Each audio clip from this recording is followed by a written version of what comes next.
एक चोर की कहानी। माघ की रात, तालाब का किनारा, सूखता हुआ पानी, सड़ती हुई गाय, कोहरे में सब कुछ ढका हुआ। तालाब के किनारे बबूल, नीम, आम और जामुन के कई छोटे बड़े पेड़ों का बाग। सब सर झुकाए खड़े हुए। पेड़ों के बीच की जमीन कुशकास के फैलाव में ढकी हुई। उसके पार गन्ने का खेत, उसका आधा गन्ना कटा हुआ, उस पर गन्ने की सूखी पत्तियां फैली हुई, उन पर जमती हुई ओस, कटे हुए गन्ने की ठूंठियां उन्हें पत्तियों में ढकी हुई। आधे खेत में उगा हुआ गन्ना, जिसकी पुंगी पर सफेद फूल आ गए थे, क्योंकि वह पुराना हो रहा था। रात के 2 बजे पास की अमराइयों में चिड़ियों ने पंख फटकारे। कोई चमगादड़ क्या क्या करता रहा, एक लोमड़ी दूर की झाड़ियों में खांसती रही। पर रात के सन्नाटे के अजगर ने अपनी बर्फीली सांस की एक फुफकार से इन सब ध्वनियों को अपने पेट में डाल लिया और रह रहकर फुफकारता रहा। तभी जैसे गन्ने के सुनसान घने खेत से अकस्मात बनेले सुअरों का कोई झुंड बाहर निकल आए, बड़े जोर का शोर मचा। चोर चोर एसएसएसर, चोर एसएसएसर। गांव की ओर से लगभग 25 आवाजें हवा में गूंज रही थीं। चोर चोर चोर एसएसएसर, चोर एसएसएसर। चारों ओर से घेर लो, जाने न पाए। ठाकुर बाबा के बाग की तरफ गया है, भगंती के खेत की तरफ देखना। हाँ, गन्ने वाला खेत। चोर एसएसएसर, चोर एसएसएसर। देखते देखते गांव वाले ठाकुर के बाग में पहुंच गए। चारों ओर से उन्होंने बाग को और उससे मिले हुए गन्ने के खेत को घेर लिया। लालटेनों की रोशनी में एक एक झाड़ी की तलाशी ली जाने लगी। सब बोल रहे थे, कोई भी सुन नहीं रहा था। तभी एक आदमी ने टॉर्च की रोशनी फेंकनी शुरू की। भगंती के खेत में उसने कुछ गन्नों को हिलते देखा। फिर वह धीरे धीरे खेत के किनारे तक गया। 2-3 कोमल गन्ने जमीन पर झुके पड़े थे। उसी की सीध में कुछ गन्ने ऐसे थे जिन पर से पाले की बूंदें नीचे धुलक गई थीं। टॉर्च की रोशनी में और पौधों के सामने ये कुछ अधे-खरे दिख रहे थे। टॉर्च की रोशनी को खेत की गहराइयों में फेंकते हुए उस आदमी ने चिल्लाकर कहा, होशियार भाइयों, होशियार! चोर इसी खेत में छिपा है, चारों ओर से इसे घेर लो, जाने न पाए। फिर शोर मचा और लोगों ने खेत को चारों ओर से घेर लिया। उस आदमी ने मुंह पर दोनों हाथ लगाकर जोर से कहा, खेत में छिपे रहने से कुछ नहीं होगा, बाहर आ जाओ, नहीं तो गोली मार दी जाएगी। वह बार बार इसी बात को कई प्रकार से आतंक भरी आवाज में कहता रहा।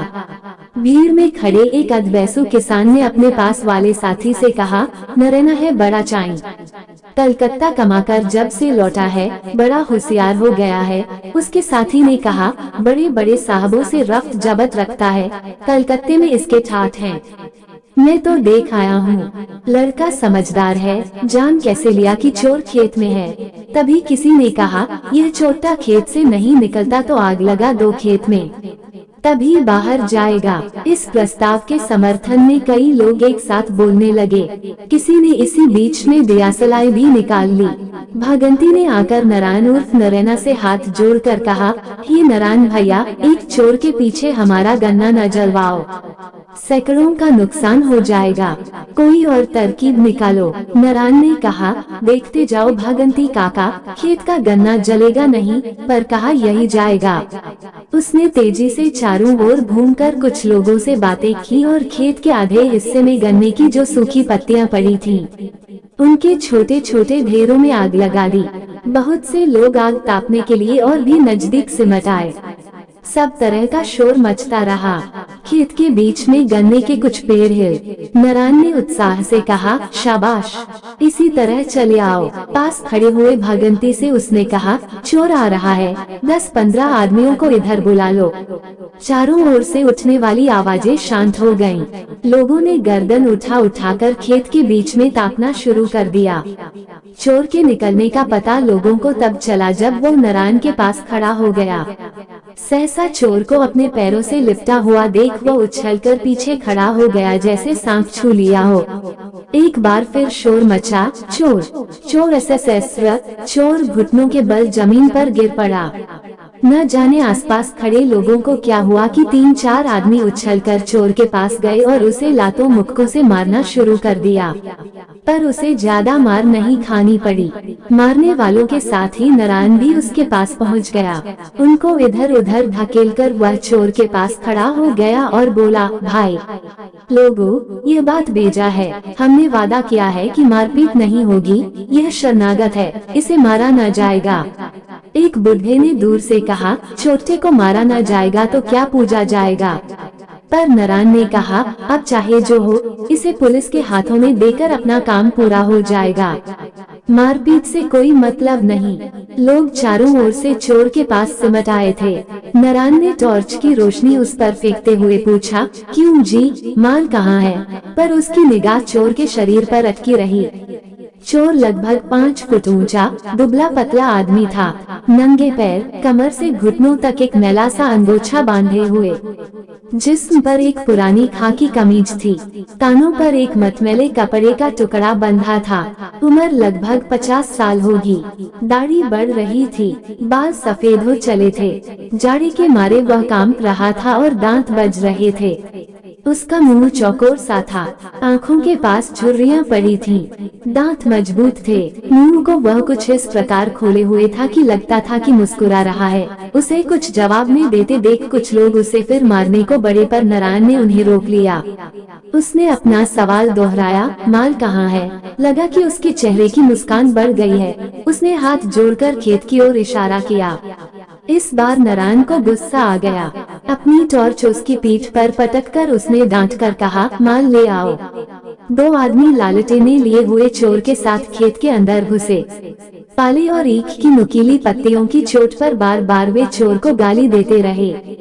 थोड़ी देर बाद जब वे बाहर आए तो चोर के हाथ में एक मटमैली पोटली थी। पोटली लाकर उसने नारायण के पैरों के पास रख दी। नारायण ने कहा, खोलो इसे, क्या क्या चुरा रखा है। उसने धीरे धीरे थके हाथों से पोटली खोली। उसमें एक पुरानी गीली धोती, लगभग 2 सेर चने और एक पीतल का लोटा था। भीड़ में एक आदमी ने सामने आकर चोर की पीठ पर लात मारी, कुछ गालियां दी और कहा, यह सब मेरा माल है। लोग चारों ओर से चोर के ऊपर झुकाए थे। वह नारायण के पैरों के पास चने, लोटे और धोती को लिए सर झुकाए बैठा था। सर्दी के मारे उसके दांत किटकिटा रहे थे और हाथ हिल रहे थे। नारायण ने कहा, इसे इसी धोती में बांध लो और थाने ले चलो। 2-3 लोगों ने चोर की कमर धोती से बांध ली और उसका दूसरा सिरा पकड़कर चलने को तैयार हो गए। चोर के खड़े होते ही किसी ने उसके मुंह पर तमाचा मारा और गालियां देते हुए कहा, अपना पता बता वरना जान ले ली जाएगी। चोर जमीन पर सर लटकाकर बैठ गया, कुछ नहीं बोला। तब नारायण ने कहा, क्यों उसके पीछे पड़े हो भाइयों। चोर भी आदमी ही है, इसे थाने लिए चलते हैं, वहाँ सब कुछ बता देगा। किसी ने पीछे से कहा, चोर चोर मौसेरे भाई। नारायण ने घूमकर कहा, क्यों जी, मैं भी चोर हूँ। यह किसकी शामत आई। 2-1 लोग हंसने लगे। बात आई गई हो गई। वे गांव के पास आ गए। तब रात के 4 बज रहे थे।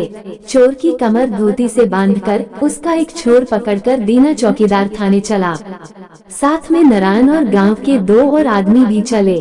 चारों में पहले वाला बुढ़ा किसान रास्ता काटने के लिए कहानियां सुनाता जा रहा था। तो युधिष्ठिर ने कहा कि बामन ने हमारे राज में सोने की थाली चुराई है, उसे क्या दंड दिया जाए। तो विदुर बोले कि महाराज, बामन को दंड नहीं दिया जाता। तो राजा बोले कि इसने चोरी की है तो दंड तो देना ही पड़ेगा।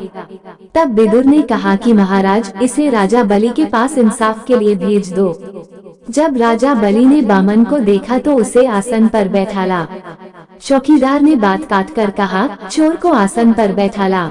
यह कैसे। बुढ़ा बोला, क्या चोर क्या साह, आदमी आदमी की बात। राजा ने उसे आसन दिया और पूरा हाल पूछा कि आपने चोरी क्यों की। तो बामन बोला कि चोरी पेट की खातिर की।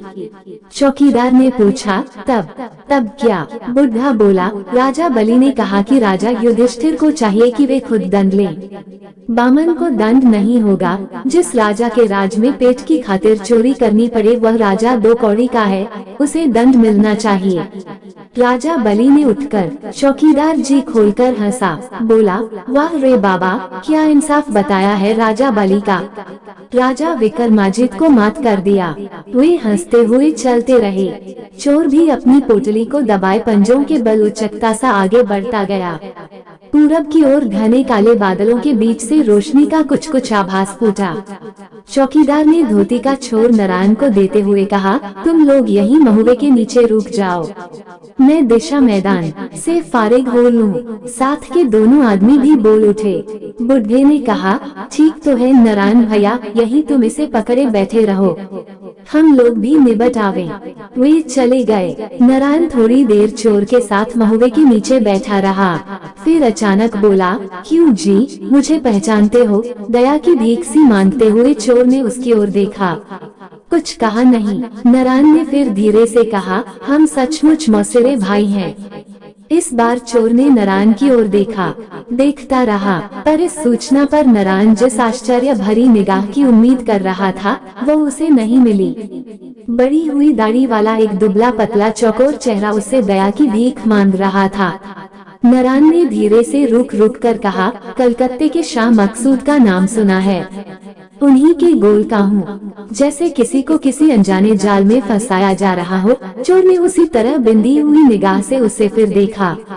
नारायण ने फिर कहा, कलकत्ते के बड़े बड़े सेठ मेरे नाम से थर्राते हैं, मेरी शक्ल देखकर तिजोरियों के ताले खुल जाते हैं, रोशनदान टूट जाते हैं। वो कुछ और कहता, लगातार बात करने का लालच उसकी रग रग में समा गया था। अपनी तारीफ में वो बहुत कुछ कहता, पर चोर की आंखों में न आनंद झलका, न स्नेह दिखाई दिया, न उसकी आंखों में प्रशंसा की किरण फूटी, न उनमें आतंक की छाया पड़ी। वह चुपचाप नारायण की ओर देखता रहा। सहसा नारायण ने गुस्से में भरकर उसकी देह को बड़े जोर से झकझोरा और जल्दी जल्दी कहना शुरू किया, सुन बे, चोरों की बेइज्जती न करा। चोरी ही करनी है तो आदमियों जैसी चोरी कर, कुत्ते बिल्ली बंदरों की तरह रोटी का एक एक टुकड़ा मत चुरा। सुन रहा है अबे। मालूम पड़ा कि वह सुन रहा है। उसके चेहरे पर हैरानी का चढ़ाव उतार दिख पड़ने लगा था। नारायण ने कहा, यह सेर आध सेर चने और यह लोटा चुराते हुए तुझे शर्म भी नहीं आई। यही करना है तो कलकत्ते क्यों नहीं आता। न जाने क्यों चोर की आंखों से आंसू बह रहे थे। उसके होंठ इतना फैल गए थे कि लग रहा था वह हंस पड़ेगा, पर आंसू बहते ही जा रहे थे। वो अपने पेट पर दोनों हाथों से मुक्के मारने लगा। आंसुओं का वेग और बढ़ गया। नारायण ने बात करनी बंद कर दी। कुछ देर रुककर कहा, भाग जो, कोई कुछ न कहेगा। जब तू दूर निकल जाएगा तभी मैं शोर मचाऊंगा। जब इस पर भी चोर ने कुछ जवाब न दिया तो उसे आश्चर्य हुआ। फिर कुछ रुककर उसने कहा, बहरा है क्या बे। फिर भी चोर ने कुछ नहीं कहा। नारायण ने उसे बांधने वाली धोती का छोर उसकी ओर फेंका, उसे धकेलकर दूर किया और हाथ से उसे भाग जाने का इशारा किया, पर चोर भागा नहीं। थका सा जमीन पर औंधे मुंह पड़ा रहा। इतने में दूसरे लोग आते हुए दिखाई पड़े। नारायण ने गंभीरता पूर्वक उठकर चोर को जकुने वाली धोती पकड़ ली, उसे हिला डुलाकर खड़ा कर दिया।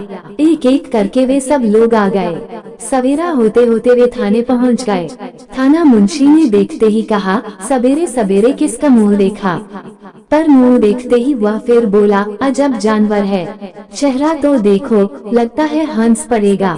दिन के उजाले में सबने देखा कि उसका चेहरा सचमुच ऐसा ही है। छोटी छोटी सूजी हुई आंखों और बड़ी हुई दाढ़ी के बावजूद चौकोर चेहरे में फैल हुआ मुंह लगता था हंसने ही वाला है। थाना मुंशी ने पूछा, क्या नाम है। चोर ने पहले की तरह हाथ जोड़ दिए। तब उसने उसके मुंह पर 2 तमाचे मारकर अपना सवाल दोहराया। चोर का मुंह कुछ और फैल गया। उसने 2-4 तमाचे फिर मारे। इस बार उसकी चीख से सब चौंक पड़े। मुंह जितना फैल सकता था उतना फैलाकर चोर बड़ी जोर से रोया। लगा कोई सियार अकेले में चांद की ओर देखकर बड़ी जोर से चीख उठा है। मुंशी ने उदासीन भाव से पूछा, माल कहाँ है। नारायण ने चने लोटे और धोती को दिखाकर कहा, यह है। न जाने क्यों सब थके थके से चुपचाप खड़ रहे। चोर अब सिसक रहा था। सहसा एक सिपाही ने अपनी कोठरी से निकलकर कहा, मुंशी जी, यह तो 5 बार का सजायाफ्ता है, इसके लिए न जेल में जगह है न बाहर, घूम फिरकर फिर यहीं आ जाता है। मुंशी ने कहा, कुछ अधपगला सा है क्या? सिपाही ने मुंशी के सवाल का जवाब स्वीकार में सिर हिलाकर दिया। फिर पास आकर चोर की पीठ थपथपाते हुए कहा, क्यों गूंगे, फिर आ गए? कितने दिन के लिए जाओगे? 6 महीने की, साल भर?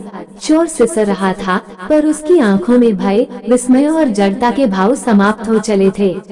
सिपाही की ओर वह बार बार हाथ जोड़कर झुकने लगा, जैसे पुराना परिचित हो। चौकीदार ने साथ के बुढ़े को कुहनी से हिलाकर कहा, साल भर को जा रहा है, समझ गए बली महाराज? पर कोई भी नहीं हंसा। तो दोस्तों, कैसी लगी ये वीडियो? अगर आपको वीडियो अच्छी लगी है तो हमारे चैनल को सब्सक्राइब करें तथा घंटी जरूर दबाएं। धन्यवाद।